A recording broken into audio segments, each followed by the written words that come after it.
Bonjour, bonsoir, comment nous y?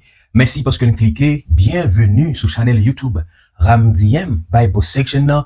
Côté que nous bay tête nos missions pour nous continuer former expression biblique yo, verset qui plus connu yo, thème yo, etc. Dans la vidéo aujourd'hui, nous allons regarder ensemble verset ça nous vient dans l'Ancien Testament, Isaiah chapter 60 verse 15, Isaïe 60 verset 15. Côté qu'on parole là-dedans qui dit I will make you an eternal excellency, a joy of all generations. Je ferai de toi un sujet de gloire éternelle et un sujet de joie de génération en génération. C'est ça nous allons regarder aujourd'hui avec évidemment des, constructions grammaticales particulières que tout n'a bien pour nous expliquer au fin et bien dans la fin vidéo. Restez là, on se verra tout de suite après la pause que voici.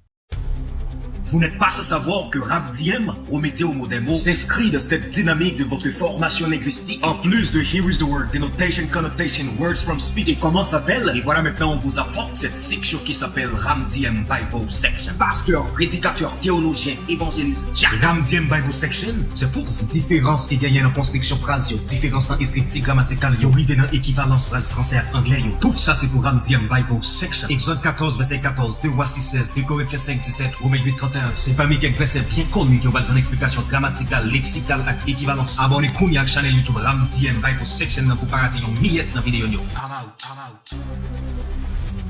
out. Comme t'es annoncé dans le commencement de la vidéo, eh bien, aujourd'hui, on a regardé ensemble this verse found in the book of Isaiah, chapter 60, verse 15. What I'm going to do now is that I'm going to take my book and read the verse in English. Right after it, I'm going to read it in French and try to see if there is anything in terms of grammar and vocabulary to explain to the Ramdiem community. C'est ça m'bel faire. M'bel prendre Bible moi là koulia, m'a li verset en anglais, ensuite m'a en français, après pour nous détailler aspect grammatical et aspect de technique de traduction en phrase yo pour vous. Isaiah 60 verse 15. What does it say? Whereas you have been forsaken and hated, so that no one went through you, I will make you an eternal excellency, a joy of many generations. C'est ça, oui, anglais a dit. On regarde très rapide que ça français a dit. Au lieu que tu aies été délaissé et haï, et que nul ne passe par toi, je ferai de toi un sujet de gloire éternelle, un sujet de joie de génération en génération. C'est ça le dit. Maintenant, nous rentrons dans la partie équivalence très rapide pour nous voir qui ça qui gagne. Est-ce que traduction en tant que mot à mot, ou bien est-ce qu'il y a une particularité comme d'habitude pour nous regarder ensemble. Whereas you have been forsaken and hated, là, il y a une forme passive. Une passive qui fait avec on a dit un aspect, une forme grammaticale qui est de present perfect, le passé composé. Although you have been forsaken and hated.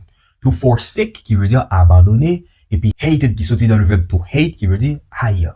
Donc, although you have been forsaken and hated, donc là, although son conjonction, nous allons dans la partie grammaire, mais qui veut dire malgré.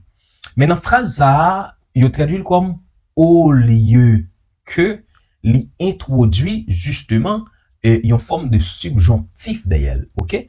Au lieu que tu y aies été délaissé.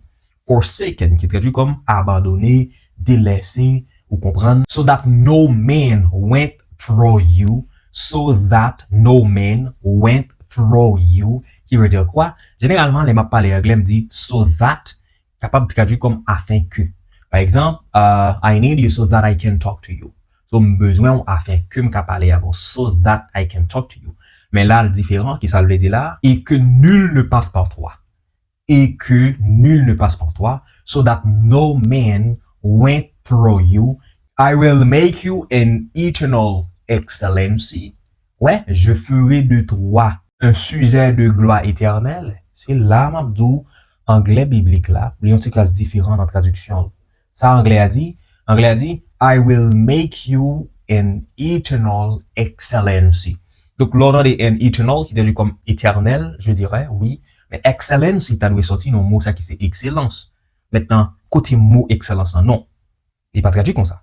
Donc, français a dit, je ferai de toi, I will make you an eternal excellency, qui vient traduire comme un sujet de gloire éternelle. Et puis, a joy of all generations, qui est justement traduit comme une joie, ok, un sujet de joie de génération en génération. Ouais, yo pas dit from generation to generation, non. Yo dit a joy of all generations. Français a même traduit comme un sujet de joie de génération en génération. C'est ça qui gagne notre traduction, c'est ça qui gagne l'équivalence. Là, on nous l'a très rapide. Dans la partie grammaire, pour nous voir qui ça qui gagne. Dans la partie grammaire, le second, dans Bible, le second, verset a commencé avec although, mais il y en a quelques autres Bibles, il commençait avec whereas, ok, qui traduit comme whereas, les mêmes qui veulent dire tandis que.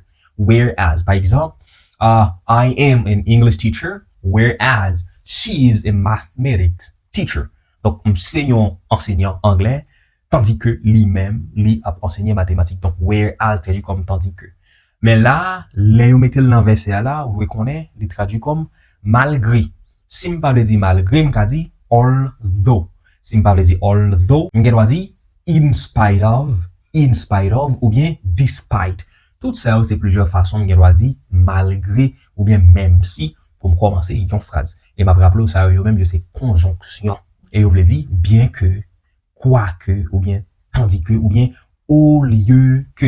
Et c'est ça que fait phrase anglais après le traduit comme ça en français. Il dit au lieu que tu y aies été délaissé, qui veut dire although you have been forsaken. Parce que là, to forsake veut dire abandonner. To forsake someone veut dire abandonner. Et puis haïr lui-même qui veut dire justement to hate. Ok? Haters. Son monsieur, son monde qui a Raïmoun, parce que Raïmoun, pour ça, monde possédé, et bien, monsieur, son hater. So that no man went through. Donc là, no man, ou bien no one, ça veut dire comme nul, personne. Alright? And then, I will make you an eternal excellency. Je ferai de toi une gloire éternelle. Pas demander mon côté excellency, côté mot excellence là, non. C'est comme ça, mes amis, anglais, biblique là, vraiment différent. To make, traduit comme faire. C'est ça que fait le produit qui vient dans le monde, où elle marqué made in China, made in Germany, fabriqué. Ou bien fait en Chine, fait en Italie. To make, qui lui-même veut dire justement faire.